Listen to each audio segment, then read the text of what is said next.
Hello and welcome at Book Lovers Companion. My name is Edith and the teacup is swimming in a sea of tea because she's not right next to me. She's keeping our CEO company and enjoying another tea event. Yeah, well, what can I say? I'm a coffee person, as you probably know, dear listeners. And another coffee person is joining me today, author Mark Hofmann. Hello, Mark, and welcome at Book Lovers Companion. Hi, Edith. Thank you for having me. I really appreciate it. It's my pleasure, and it was a pleasure, although a slightly morbid and macabre one reading your book.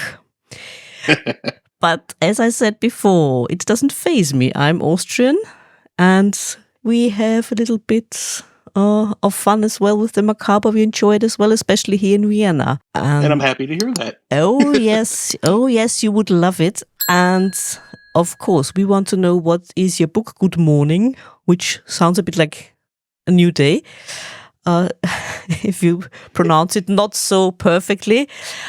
What is it about? Tell us a bit about your book. Sure. Well, as you said, Edith, it's Good Morning. And yeah, it does sound pretty chipper and get up and go, but it's morning spelled MOURNING. It's Good Morning. It's everything you wanted to know about death, but are too alive to ask. And I wrote this as for Starlit Waters Publishing. That's our my publisher, and it's currently available. And very as you're saying, there are some morbid parts to it, and I definitely seem to jab it with like a what's the word I'm looking for? One of the squirt roses that people have on their lapels. But so I kind of got the inspiration for this book back in 2018. My father, he passed away quite suddenly. He was fishing, and all of a sudden he just died of a heart attack. And when most people hear about stuff like that, they go through the grieving process, as I did as well.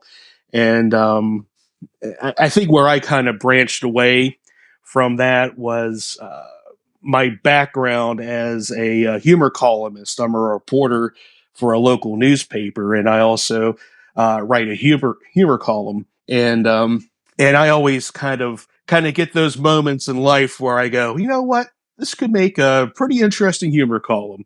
And it turned out death was no different. So I started probably 2 weeks after he passed away. I started writing it, and it was sort of like a slow build up almost. I'd say an hour after I called people to let them know that my dad passed away, people started showing up to the house, and they started showing up with food. And then they started showing up with more food and more food and more food. And it got to the point where we're running out of room in our refrigerators and our pantries with all this food. And I'm thinking to myself, well, you know what? This would make a pretty interesting humor column. I think it would be funny, just about how everyone just gathers and they want to help you out and they want to feed you at the point of your life where you're the least bit hungry. So my dad just died. I'm really not in the mood for a cheeseburger at the moment. So I thought, well, that would be a pretty good one. So I kind of put it upstairs in the memory bank for later. And then as time went on, in the days following his passing, I just started noticing other things like how the process with the funeral home went about the funeral itself, and just little things. I thought, well, this would make a good humor column. So the next thing I know, I think I had material for about 3 months worth of a humor column. And it would probably be the most depressing 3 months of a humor column anyone would have ever read. And I thought, well, with all this material, my best option would probably see if I could write a book. And like I said, 2 weeks after he passed away, that's what I started doing. And I never looked back. The food you mentioned, and you describe it so wonderfully in your book, that's an American thing, isn't it? It must be because I didn't know because I'm from Pennsylvania, and it's just one of those things where everyone just seems to do that. It was almost I know it happens, but I didn't think there'd be that much. I think that's the point where I just started thinking, "Wow, this is kind of bizarre." But it must be because I haven't heard of it anywhere else overseas. Mm-hmm. Well, it doesn't happen here in Austria, I can assure you. Not You at can all. start the trend. Probably not. No. Not such a good idea, I suppose. But I mean, the humor, of course, there was quite a lot of humor in your book, but at the beginning of the book, it's a rather somber tone because there's a lot of information, like I said, on the morbid and the macabre. I mean, necessary, of course, I think, to process different things. What's going to happen after we die? What's going to happen with our bodies? It was important to different cultures in different times. More important, for example, to the Egyptians and what they did. You describe it as well in your book. How much research went in this part of the book? It was mostly just. I'm almost ashamed to say, but I even put it in the book. My research was basically Wikipedia, but there was a wealth of information on there. And I wasn't really out to be as historically accurate as I was. I had no illusions. I knew I was going to make this just a straight up humor book, and I definitely double checked on a couple of things to make sure I wasn't going way out there with some of the history. And and there's a lot, especially when it comes to beliefs in the afterlife. When it comes to different cultures, I was just amazed at what I had in the book that really didn't scratch the surface. There was just an over and there was just slight variations on different cultures, and you would expect that because it's almost like language. How one language can sound a little bit, you can have those little pieces of the same word in a different language, and so that's why I saw. So I tried to keep the differences a little bit extreme from one another. And Yeah. I'm sorry, go ahead. No.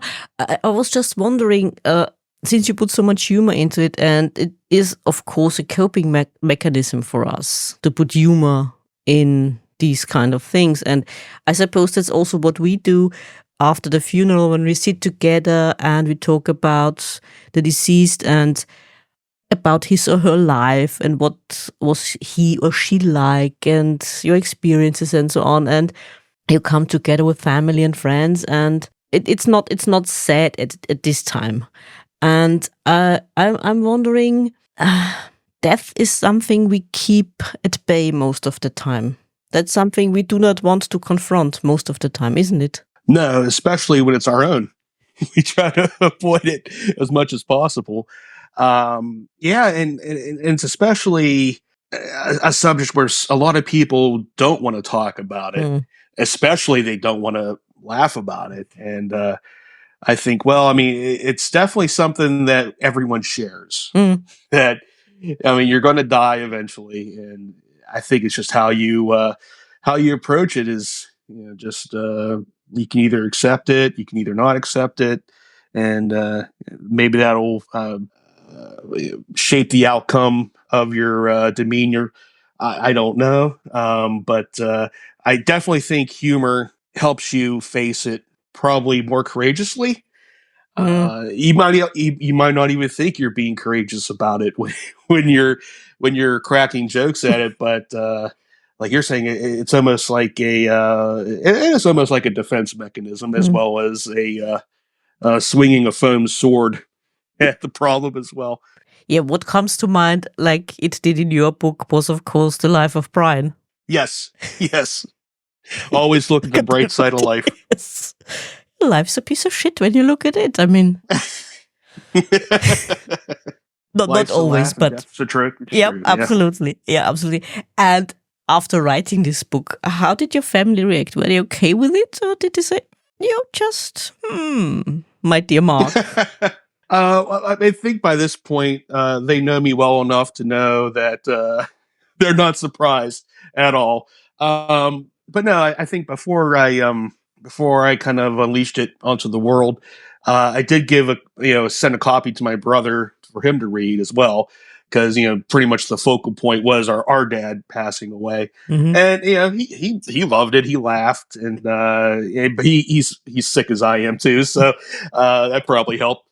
But yeah, I really didn't get any negative feedback from my family. Like I said, they know what I'm all about, and for the most part, I think all of them kind of share a good sense of humor about it.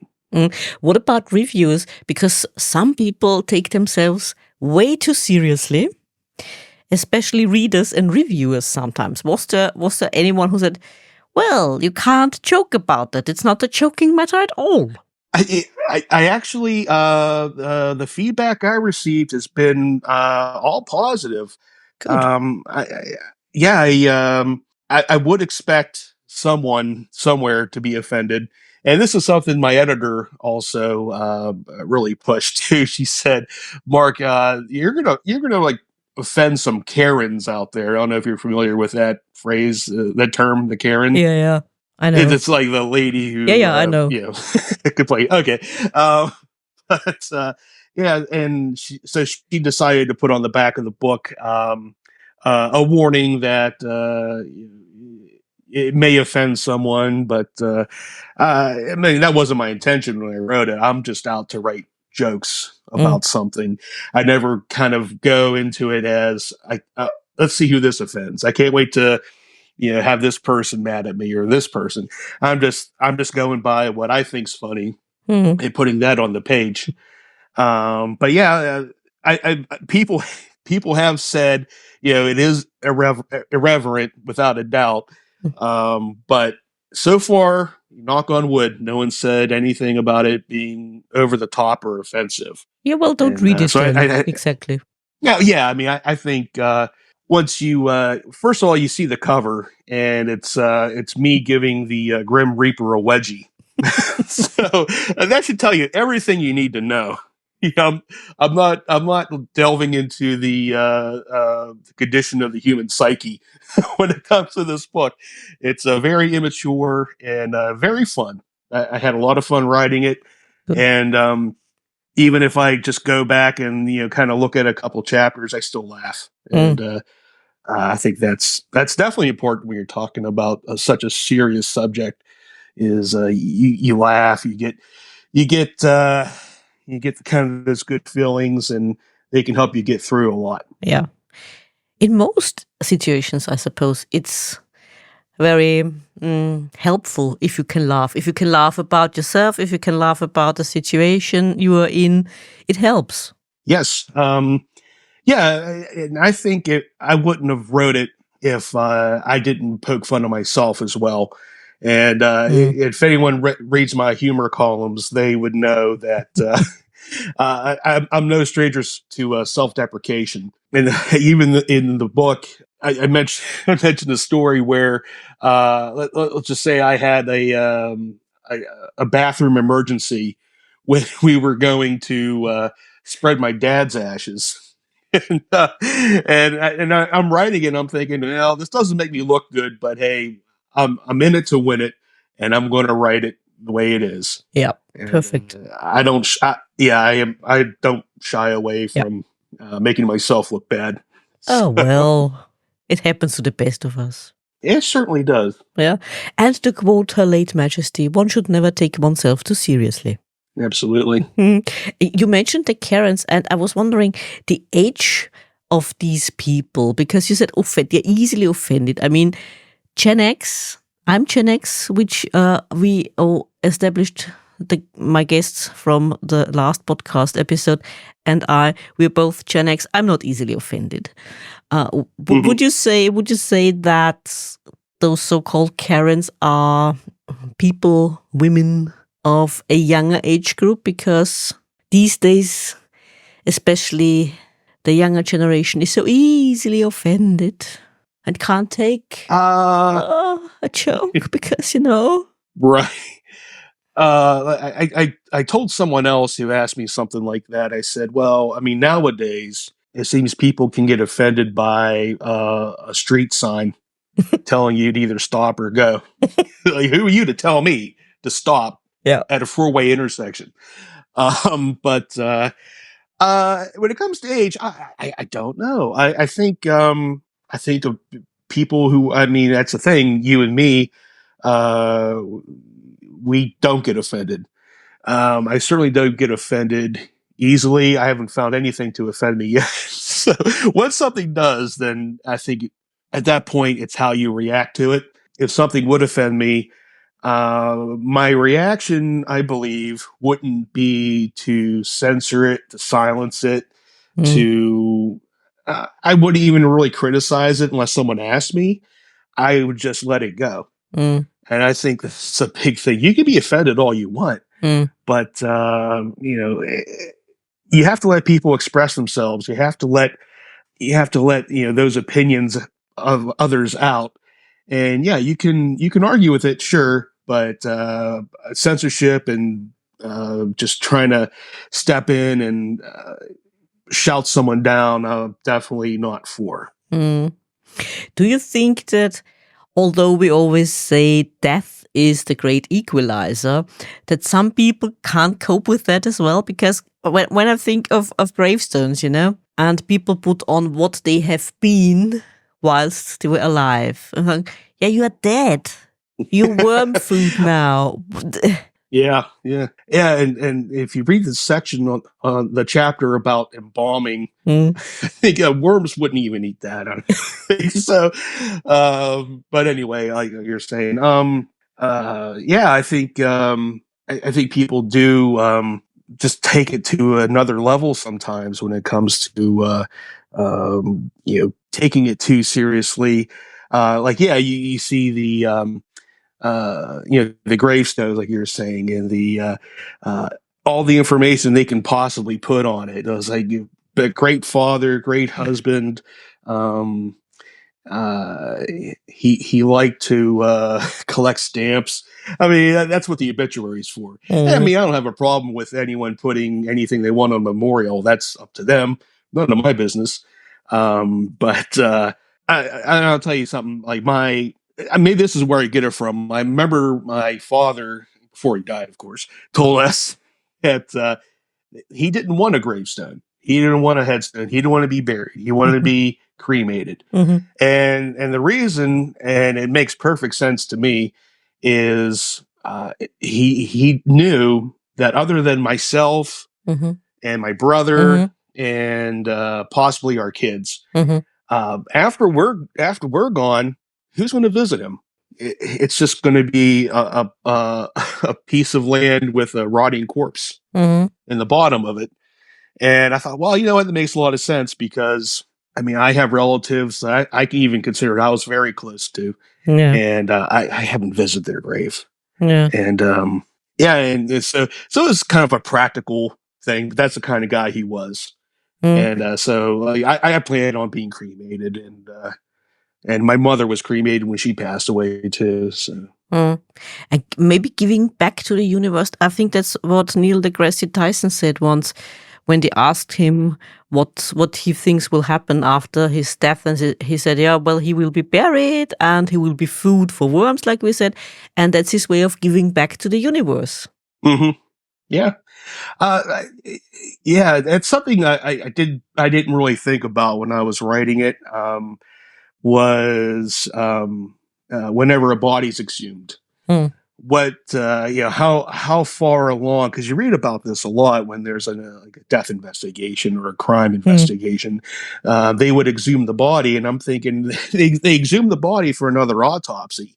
And I'm thinking, well, how many years is that body, let's say, viable when it comes to doing a medical research investigation?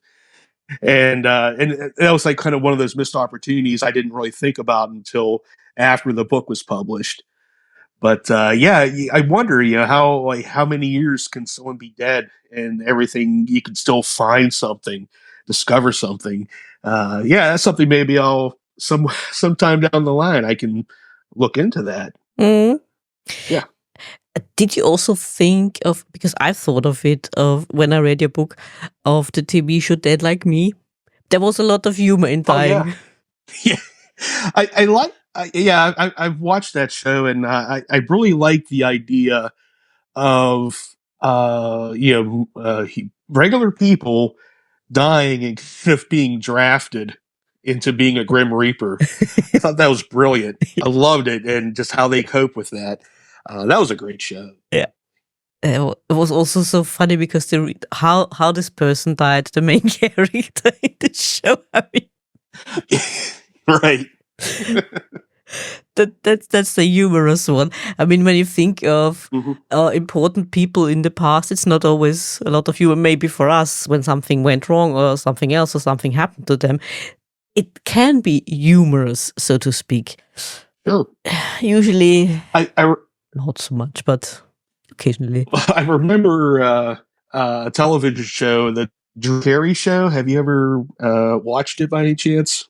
No, don't know. No, I don't think so. No. Okay. It was, oh boy, it was in the 90s, I think. Mm-hmm. But anyway, there was a scene in that show. I'll never forget it because it was just perfectly hilarious. They were the guys, the group of guys who were in the show. They wanted to become male strippers for money. Mm-hmm. And so the local city council was saying they couldn't do it, and so they had like this big hearing in front of the council.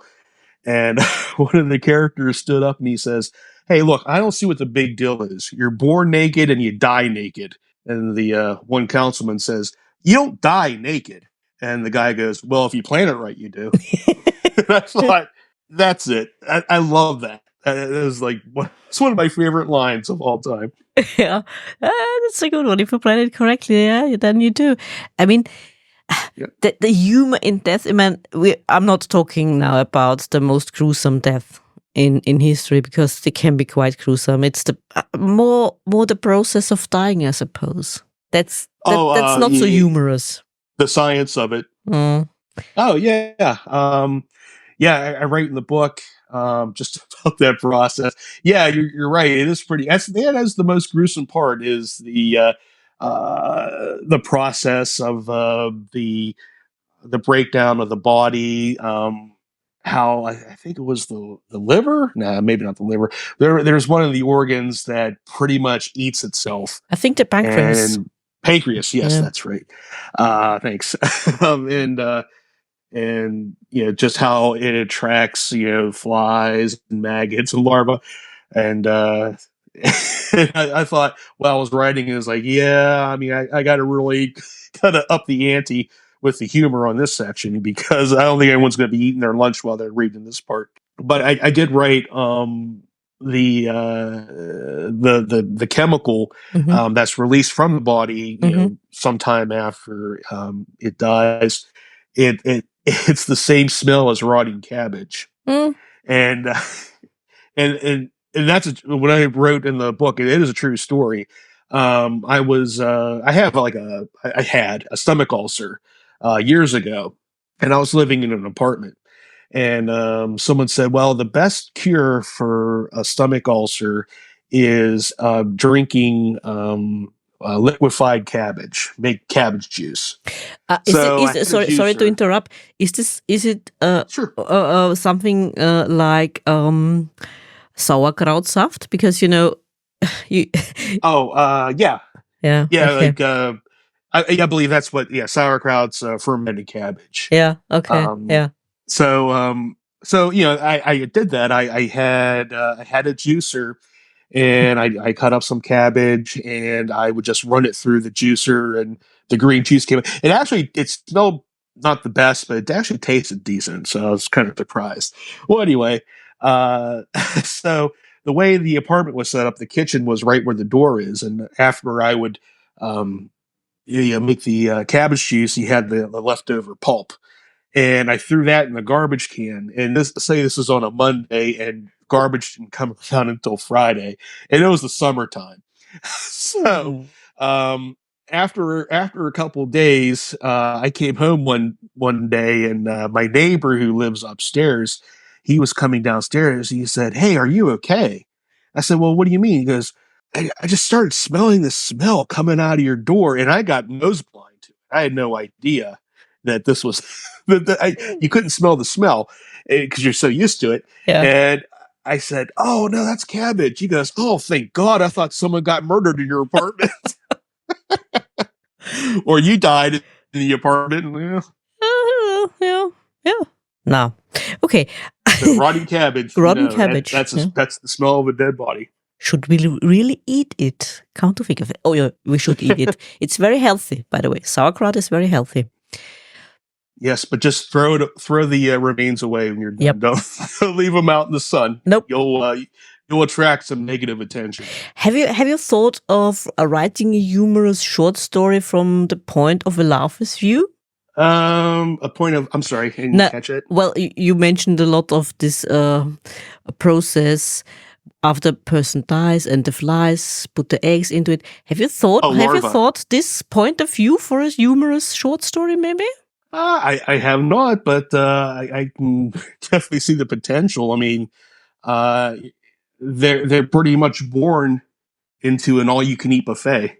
Exactly. When you think about the spread, it's not that appealing to us, but to larva maybe. Well, there's a lot to think about while you have your all-you-can-eat. I mean, would be funny to read something like that. The thoughts. I'll stick it upstairs in the memory bank. Yeah. What also came to mind when you mentioned this whole process of decomposition and so on, and it reminds me of something a forensic anthropologist said. Dame Sue Black, she's also a very wonderful woman, and she knows a lot about this whole process and what you can learn from a dead, from a body. And her first advice was when she gave a lecture in the United Kingdom for an audience who are the average people. She said, "Do not get a dog. Get a fish, get a cat, don't get a dog." Because I think it was 40% of all the corpses were found by dog walkers. That's right. Yeah, it's like the old. There's like an adage that if you're a jogger, your odds of finding a dead body while you're out and about greatly increases. And I guess it would even more so if you had dog, because they're gonna, even if they're not trained cadaver dogs, they can definitely smell something that's a bit ripe and go after that. So yeah, that's a good point. I got 2 dogs, so if I find a dead body, have me back on the show, and I'll tell you all about it. Yes, please do so, because I found it hilarious. I mean, everyone thinks, man's best friend. Of course they can be, but walking them, not so much, because that's what you do not have to do if you have a cat. They walk themselves. That's true. Yeah, and they don't dig up bodies. They'll just dig to dig. The ones I have, that's what they do anyway.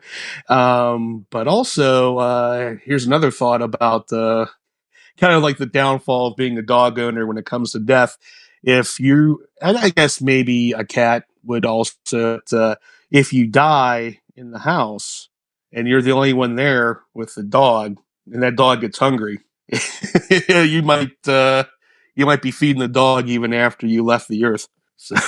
Well, you might even feed the cat if you're very fresh, because it would happen for a long time, because cats don't eat smelly food. They like it fresh. That's the best way to find out. Oh, they do? Okay. Yeah, because it's the best way always to find out if your meat is okay, because put it under the cat's nose and see how she reacts. If she says, that's a good idea. If she says, "Thank you very much," better not. Well, I'll tell you what, this is good advice for, or maybe bad advice for pet owners. Why? Why would it bad advice for? Oh, good. Well, I mean, unless you want to find dead bodies outside. Oh, yeah. But I guess it just depends on the owner. I wouldn't be keen on finding a dead body, to be honest. No, I would try to avoid that as much as possible.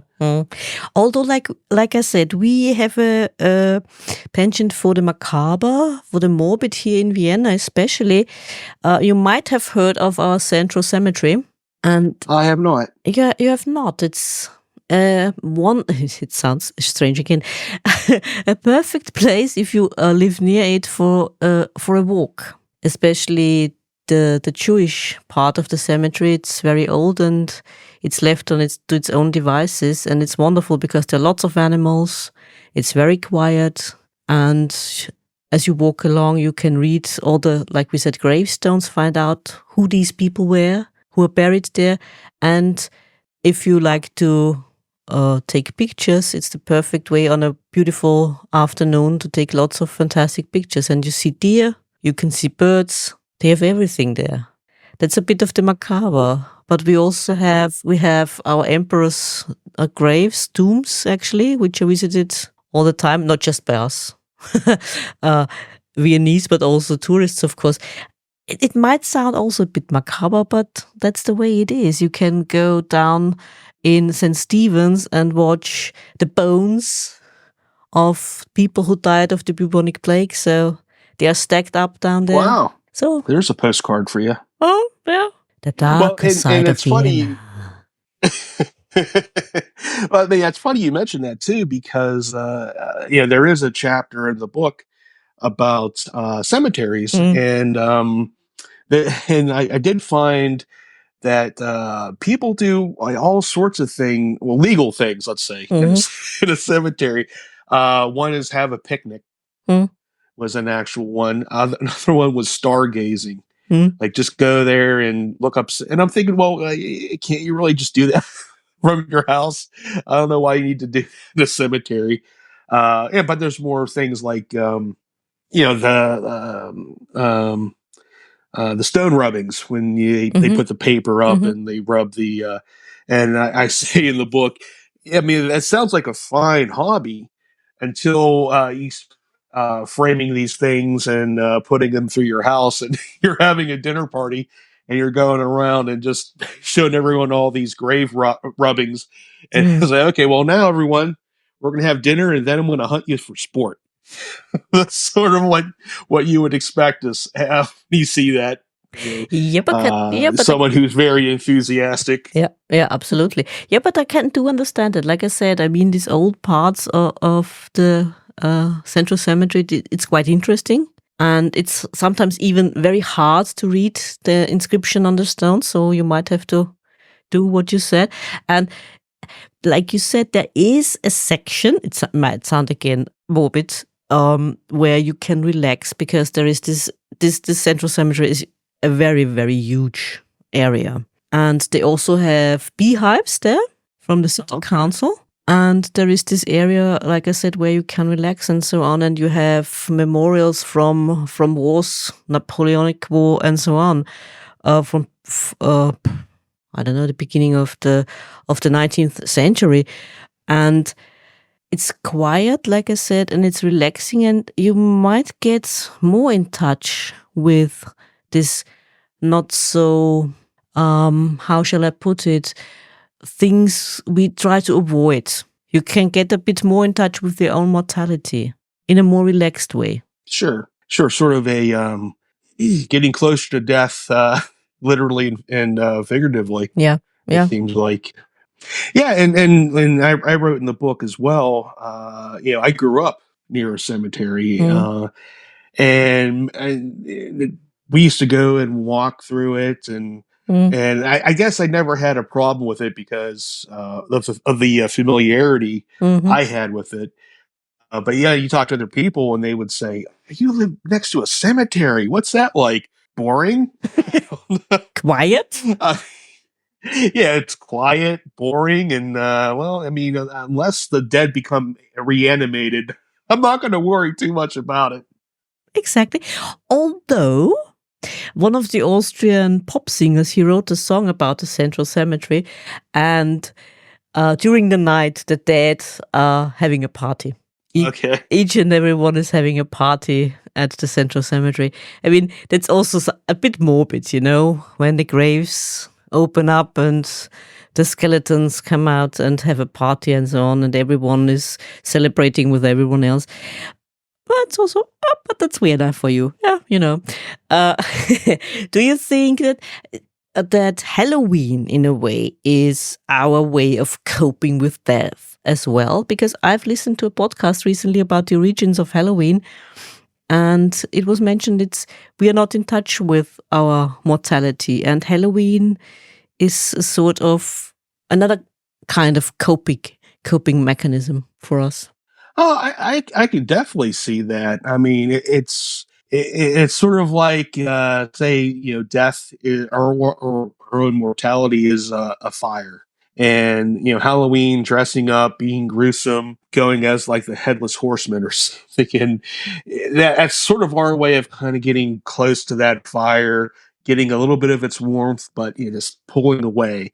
It's almost like also watching scary movies. Mm. You watch it, you get that thrill, and it's you're safe, but you kind of feel that fear that the characters are feeling. Or it could be like a going on a roller coaster. I mean, there's the sense that maybe maybe something's going to go wrong and you're going to die, and I think that's funny because you're more likely to die driving to the amusement park than you are on a roller coaster. So, but Absolutely. then we just hop in our cars and not even think about it. True, absolutely true. Do you think it's the same with the thrill of watching a car crash scene when people can't look away? Yeah, because I mean, we were saying about not seeing a dead body, but if you look at a car crash, I mean, you have to be honest with yourself. That's probably what you're looking for. As a reporter, I've been to plenty of car crashes and to cover them and take photos, and I've seen a few dead bodies. Once, oh man, I'll never forget this. Once, I was there at a vehicle accident, and like as a reporter, you just go around and try to get as much information as you can from the police or the fire department, and or if there's a witness there who saw it. So anyway, I was kind of busy with that, and this is back when we had photographers go with us. Now we take our own photos, but anyway, the photographer, he was like an old, he's been doing that for a long time. He comes up to me and he kind of nudges me. He says, "Hey, check that out." I said, "What is it?" He goes, "That's the person's arm in the middle of the road." Like the guy, whoever was in the, got their arm decapitated, and it was just like, or not decapitated, the arm severed, and it was it was in the road. I'm going.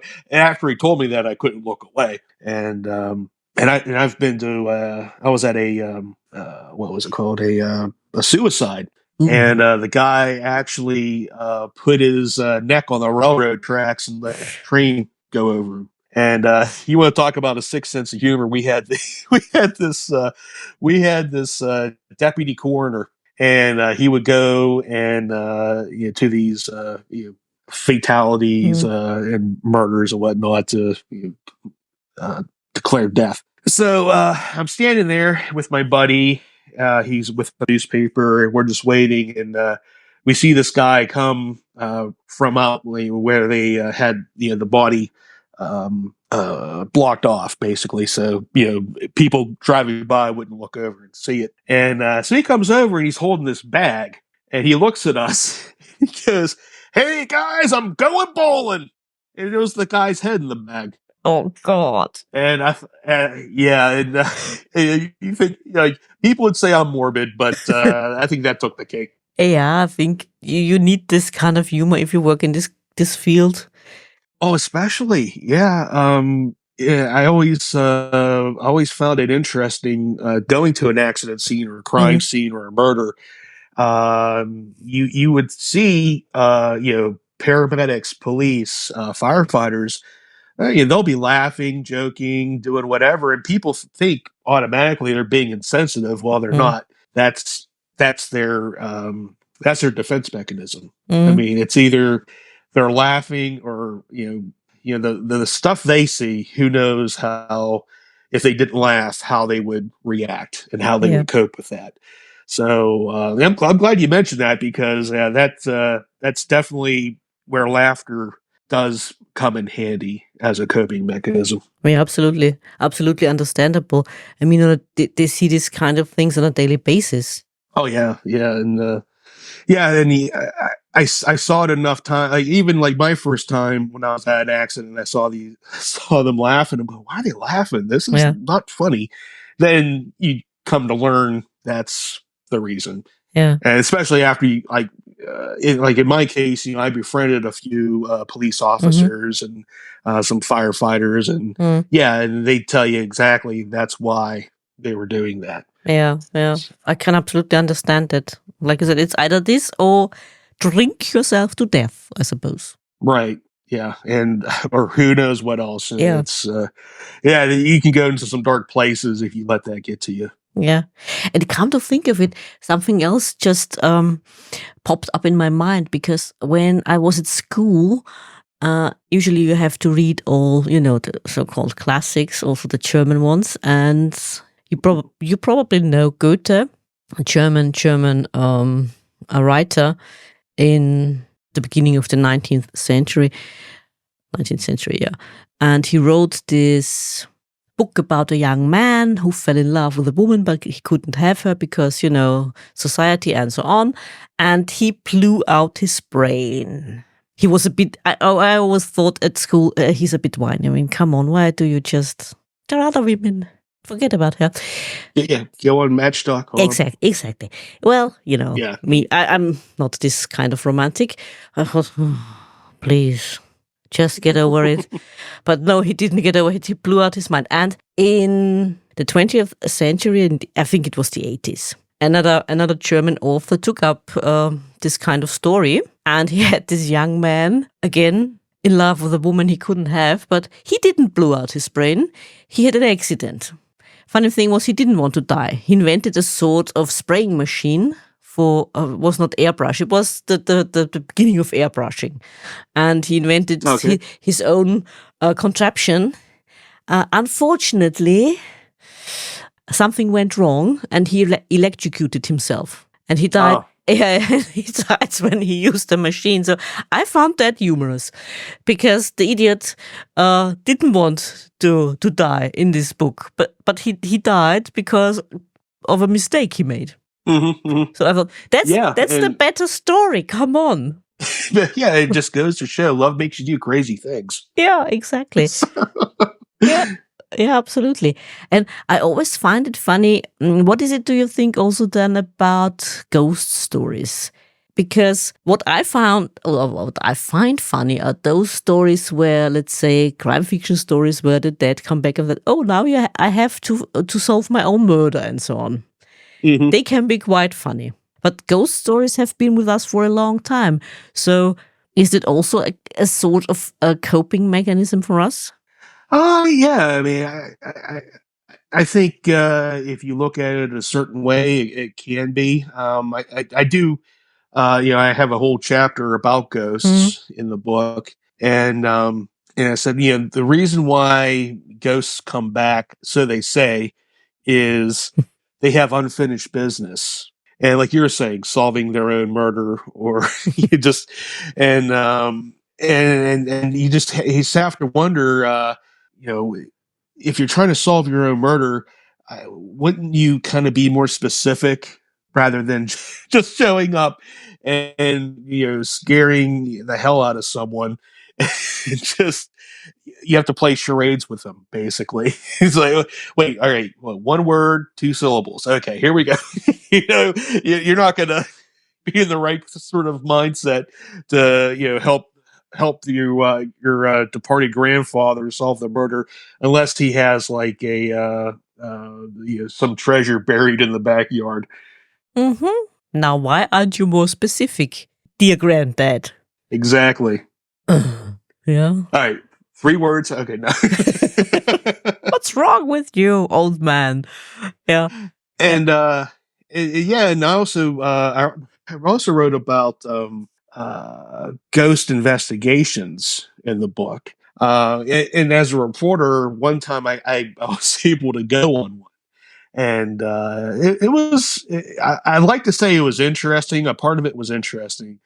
But for the most part, it was the most boring thing you'd ever want to see because it was at an old library that was in the town where I was working, and there were stories for years about how this place was haunted.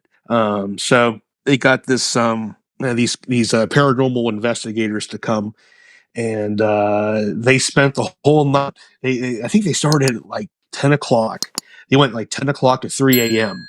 And I think I only stayed for an hour.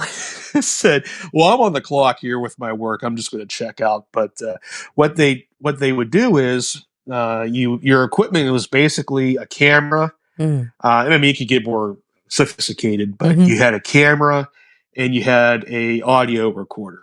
And what you would do with the audio recorder is you press record and you walk around and you would ask questions. And you'll say, well, is someone here? And then you have to wait maybe like 5-10 seconds. And then you ask another question. And so because they replay it and they listen very closely to the silence because you had to be quiet too. And apparently you can hear a voice come from the silence, and that's the ghost answering you. And it sounds really interesting until you actually witness it, and you're bored to death, so to speak. You're just watching people walk around and ask a question and just stay silent, and then they would ask another one, and it was just that all night long. As I can't do this, but I will say a friend of mine, he did something like that in a cemetery. I can't remember where it was, but he said he had a very clear response on his audio. And he said, I know for a fact it was him and his daughters were in the cemetery. He said, I know for a fact no one else was there. So yeah, and heard it though, but I would love to someday. It does sound boring, and now I am offensive a little bit. Now that you talked about this process of listening forever to supposed ghosts. To me, it felt like when I watched a short sequence of American football. Sorry, dear listeners in the United States, but I did watch 6 minutes of a game. It was the last 6 minutes, and after half an hour, it still wasn't over. And I thought, okay. Yeah. My wife has the same complaint because I would say I'll be watching American football, and she would come in and say, "Is this over yet?" I go, "It's the last 2 minutes. 2 minute warning. 2 minutes left. 15 minutes later, how come it's not over?" Yeah, exactly. And the funny thing was, they ended the game even before the time was. The clock was still, there were still a few seconds, but the referee stopped the game, ended the game, even though the time was still not. Oh, wow. And I thought, okay. Another thing, I thought, very strange indeed. Maybe your wife should watch rugby. Maybe. I doubt she would. She should. Take that from me. I don't think she watches. Oh, yeah? She doesn't watch any sports. Well, there's always something new one can discover. Yeah, that's true. I was also, now come to think of it, I know it has nothing to do with the book. I was also a bit disappointed when I did watch a short sequence, also, I don't know, 15 minutes of basketball. I thought, yeah, really? I could never get into the basketball. Really? That wasn't how I imagined it. Well, they say to watch basketball, you basically just need to watch the last, I don't know, 2 minutes because the scores are always so close that it's if you're going to see anything, it's going to be in those last 2 minutes. Oh, okay. But, maybe I could never get into basketball. Oh yeah, I could never get into American football either. But that's just me. I'll give you credit for trying. Yeah, I thought, no, well, let's give it a try. 6 minutes, I can do that. And like I said, half an hour later, we are still here. Time is still running. It's not over yet. Okay. Anyway. It was the longest 6 minutes of your life. Oh, yes. Oh, yes. Oh, yes. And when you think that a cricket match can last for days, I mean, you know that a cricket match can last for days. Yeah. You can give it a try or you don't. I did not know that. Yeah. It can last for days. But 6 minutes, I mean, it was anyway, anywho, Mark, from the person who writes humorous stories, humorous articles, what would be your advice for any other author who would like to write humorous stories? Well, I say first and foremost, you definitely need a sense of humor. And I think that helps. Certainly a start. And as for any advice, I would say just kind of find something that makes you laugh. Not everyone's going to have the same sense of humor. I know, like my humor column, and as well as the book. The book's basically just a series of humor columns. Mm-hmm.